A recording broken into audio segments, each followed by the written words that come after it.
प्रणाम आप सभी को। मेरा नाम रोशन है। दोस्तों, आज मैं आपके लिए लेकर आया हूँ हिंदी साहित्य के वरिष्ठ कथाकार पंडित विष्णु प्रभाकर जी की लिखी एक बहुत ही लोकप्रिय कहानी, जिसका शीर्षक है पिचका हुआ केला। तो आइए शुरू करते हैं कहानी का पाठ। गाड़ी रुकते ही मैं द्वार पर आया तो लगा जैसे शाश्वत हिम प्रदेश में पहुंच गया हूं। अंग अंग में ठिठुरन घुस आई। अंगुलियों को गरमाने के लिए मैंने बार बार भाप छोड़ी और वह तुरंत घने बादल में रूपांतरित हो गई। तब मैंने सोचा कि कूपे के भीतर जाकर द्वार बंद कर लेना ही उचित है, पर तभी देखता हूं कि हमारे मिस्टर सिंह तेजी से मेरी ओर बढ़े आ रहे हैं। भारी ओवरकोट से शरीर को ढके और कॉलर में मुंह छिपाए वे ऊंचे स्वर में बोले, मैं जानता था कि तुम आओगे। कैसा भी भयानक शीत तुम्हें वचन भंग का दोषी नहीं बना सकता। फिर उसी तीव्रता से मेरा हाथ झकझोरते हुए कहा, लेकिन यह तो तुम मानोगे कि हम सचमुच भाग्यशाली हैं। मैंने हंसकर कहा, अवश्य मानूंगा सिंह साहब, भाग्य सदा तुम्हारी कृपा का पात्र रहा है और रहेगा भी। तुमने आज का अखबार देखा है? उसमें लिखा है कि आजकल जितनी सर्दी पड़ रही है उतनी पिछले 100 वर्षों में भी नहीं पड़ी थी। सोचो तो, 100 वर्षों यानी 4 पीढ़ियों के बाद हम इस अभूतपूर्व शीत को जी रहे हैं, जो मानव के रक्त को हिमानी में रूपांतरित करने की क्षमता रखता है। और कहकर वे अनायास ही ठहाका मारकर हंस पड़े। अक्सर उनके इस तीव्र हास्य से कॉफी हाउस गूंजा है और मैनेजर भागे भागे हाथ जोड़ते आए हैं, पर आज तो जैसे इस हास्य ने हमें गर्मी दी। हिमानी के स्पर्श से ठिठुरी वायु भी जैसे क्षण भर के लिए उष्ण हो उठी और वह प्रशस्त मगर निर्जन प्लेटफॉर्म गूंज गूंज उठा। बोले, शीतकाल की यह सुनहरी धूप आज कैसी उदास उदास है, जैसे नई दुल्हन का प्रीतम रूठ गया हो। देखो, कोई भी काली, सफेद या नीली वर्दी वाला अधिकारी प्लेटफॉर्म पर नहीं है। रात भर रोदन करने वाले कुत्ते तक नहीं दिखाई देते। साले कहीं गर्मी की तलाश में कोनों में घुस गए होंगे। बाहर जाकर देखो तो सड़कें और खेत सब पर सफेद पाला जमा हुआ है। अच्छा आओ, पहले चाय पी लें। चिंता न करो, गाड़ी यहाँ पानी लेगी।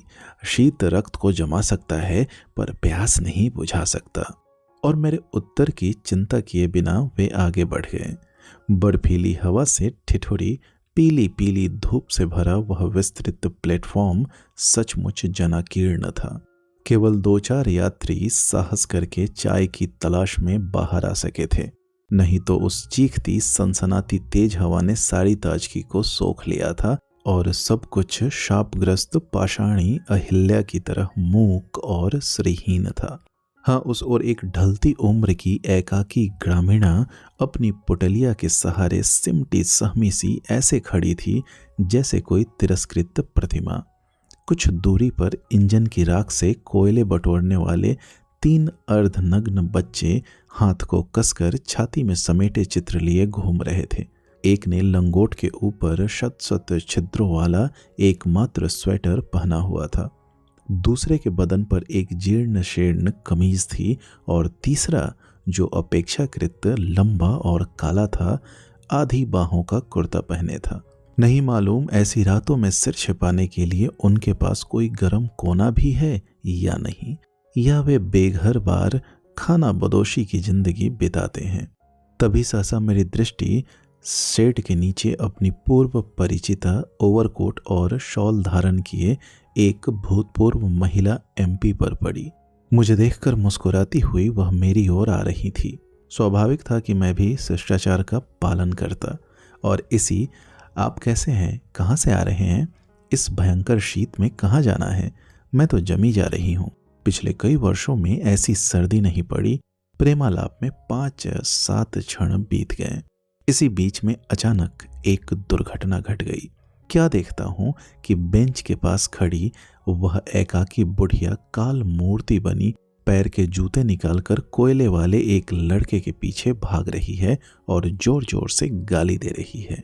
भागता हुआ वह लड़का सहसा मुड़ा, उसने औरत का फेंका हुआ जूता उठा लिया और फिर दांत किटकिटाकर उसी पर दे मारा और भाग चला, ऐसे जैसे गति में तूफान भर आया हो। वह स्त्री जूता खाकर और भी तीर सी झपटी और मुझ तक पहुंचते पहुंचते उसने लड़के को पकड़ लिया और फिर क्रुद्ध बाघिनी की तरह घोड़ी के उस मोटे जूते जिसमें लोहे की नाल जड़ी हुई थी से उसे पीटना शुरू किया। कई क्षणों तक छाती, सिर, मुंह जहां भी संभव था जूते की चोट पड़ती रही। बालक हाय मैया चीखता रहा, वातावरण गूंजता रहा और सभी यात्री खोए खोए से निसंग भाव से उस करुण गुहार को अनसुना करके उधर देखते भर रहे, जैसे वे शब्द उनके कानों में प्रवेश ही नहीं कर रहे थे। केवल क्रूरता का सम्मोहन ही उनकी दृष्टि को अपनी ओर खींच रहा था। उस दिन जान पाया कि क्रूरता का सम्मोहन कितना सर्वग्रासी होता है। वास्तव में यह सब इतनी क्षिप्रता और इतने नाटकीय ढंग से हुआ कि कोई कुछ समझ पाए, इससे पूर्व बालक काफी चोट खा चुका था। तब नीली वर्दी पहने एक खलासी ने उस क्रुद्ध बाघिनी का हाथ रोक लिया। वह स्त्री मानो इसी की राह देख रही थी। तुरंत उसे छोड़कर बकती झकती फिर बेंच पर अपनी पुटलिया के पास चली आई और वह बालक सिसकता लंगड़ाता एक खंभे के पीछे जा खड़ा हुआ, जहां से वह अनदेखे ही कहर भरी दृष्टि से उस औरत को देख सकता था। उसका कुर्ता जगह जगह से फट गया था और उसके दांत बज बज उठते थे और स्थान स्थान पर नीला पड़ा उसका शरीर कांप कांप आता था। शेष दोनों बालक पूर्वतः हाथों को छाती में समेटे सिकोरे खाली खाली आंखों से कभी उस औरत को देखते, कभी अपने साथी को। मिस्टर सिंह पूर्वतः बोले चले जा रहे थे, मानो उन्होंने इस कोयला चोर बालक और उस काल मूर्ति औरत की जहालत पर थीसिस लिख रखा हो। पर मैं न जाने क्यों खिन्न सा उस दमघोंटू ठंडे वातावरण से मुक्ति पाने के लिए अपने कूपे की ओर लौट पड़ा। शरीर इतना सुन्न हो गया था कि हिलाते डुलाते दर्द होता था। छोटी सी नाव को सहसा किसी नई लहर का धक्का लग जाए, ऐसी मेरी स्थिति थी। कुछ कह नहीं सकता था, पर दम जैसे घुट रहा था, विशेषकर इसलिए कि मिस्टर सिंह बोले चले जा रहे थे, जाहिल, बदतमीज, लड़के को मार डाला। यहां से मिस्टर सिंह को मेरे साथ ही उसी कूपे में सफर करना था। हमारे अतिरिक्त उस कूपे में लोकसभा के एक वयोवृद्ध सदस्य थे। 2 उनके भांजे थे। वे किसी पब्लिक स्कूल में पढ़ते थे। 13-14 वर्ष का बड़ा लड़का सारे रास्ते पैरी मैनसन के उपन्यास पढ़ता रहा था और छोटा फलों की टोकरी से खपच्चियां निकाल निकाल कर नाना ग्रहों को रॉकेट भेजने में संलग्न था और धारा प्रवाह अंग्रेजी बोले जा रहा था। लो मामा, मेरा रॉकेट विनस की ओर चला। मामा, मून पर तो अब आप भी जा सकते हैं, लेकिन मामा वहां तक जाने की ताकत किसी में नहीं, न अमेरिका में और न रूस में।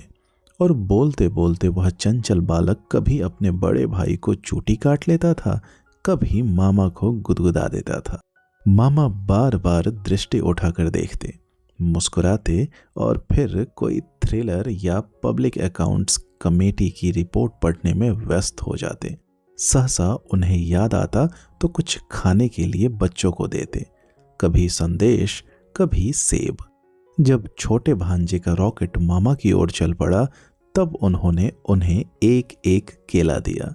बड़े बच्चे ने उसे छीलकर खा लिया, छोटा उसे देखकर मुस्कुराया, फिर चुपके से बड़े भाई की पीठ के नीचे रख दिया। 2 क्षण बाद जैसे ही भाई ने पीठ दीवार से लगाई, वह केला पिचक गया। तब उसे हाथ में लेकर छोटा भांजा हंसा, देखो मामा, मरा हुआ चूहा।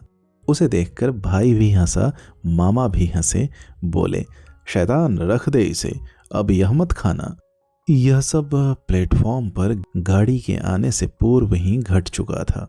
जब उस दुर्घटना के बाद हम कूपे में आए तो मामा ने भांजे से कहा, अरे देखो, यह केला उस लड़के को दे दो जो रो रहा है। नहीं कह सकता उस घायल बालक ने उनकी करुणा को जगा दिया था या उन्हें उस पिच के केले से मुक्ति पानी थी जो हम सभी को मरे चूहे की याद दिला रहा था। बड़े भांजे ने जब उस घायल बालक को पास बुलाकर केला दिया तो मामा ने उससे कहा, जाओ तुम खा लेना और किसी को मत देना, अच्छा। और वह लड़का जिसका अंग अंग ठंड और चोट के दर्द से टीस रहा था और जो स्वयं उस केले की तरह कुचला हुआ सा लग रहा था, वहां से हटकर खंभे के पास जा खड़ा हुआ।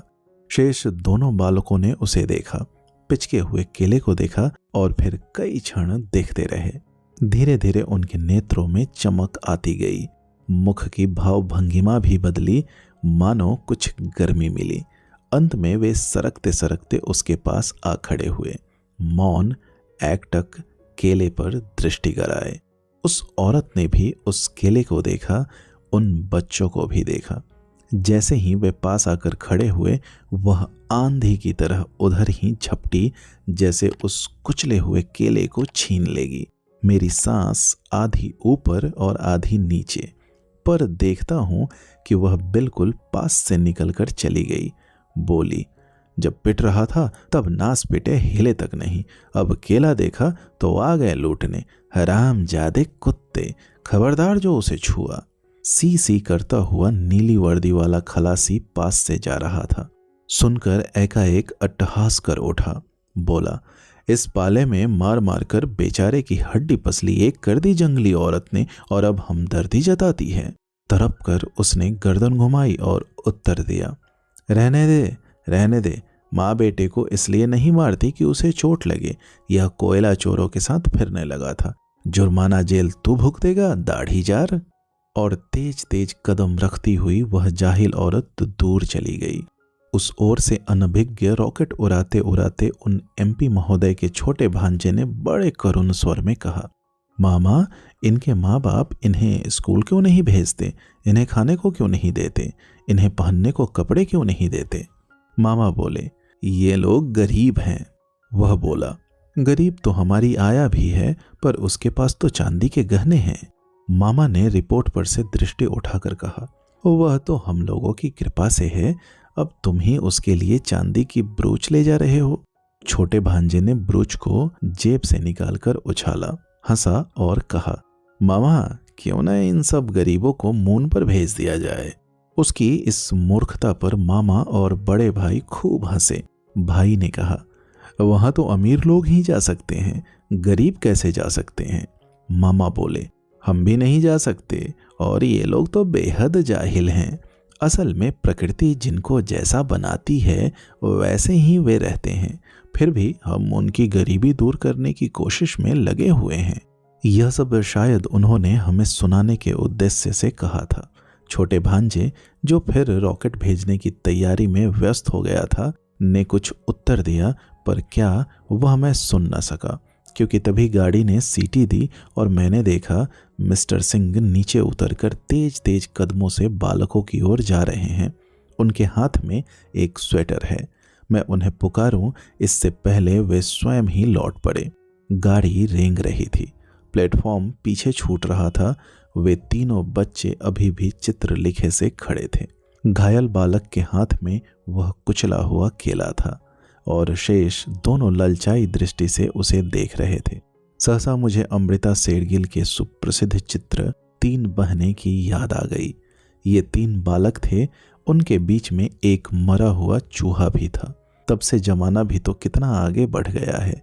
जैसे ही गाड़ी ने गति पकड़ी, क्षितिज पर मात्र मरे चूहे का ही चित्र रह गया, मानो वह सब मरे हुए चूहे थे और जोर जोर से बोलने वाले मिस्टर सिंह बुदबुदा रहे थे, हे प्रभु, हम मूर्खों को क्षमा करना, हम नहीं जानते कि हम क्या कर रहे हैं। उन्हें स्वेटर देकर मैं क्रांति को रोकने जा रहा था, कितनी बुरी बात थी। असल में हम पुराने लोग। गाड़ी की तेज आवाज में फिर मैं अपने अतिरिक्त किसी और की आवाज नहीं सुन सका। बंद कूपे के भीतर भी रह रहकर एक बर्फीली सिहरन मेरे शरीर में दौड़ दौड़ जाती थी। दोस्तों, उम्मीद करता हूँ यह कहानी आपको पसंद आई होगी। ऐसी ही ढेरों कहानियाँ सुनने के लिए आप हमसे जुड़े रहें। बहुत बहुत धन्यवाद।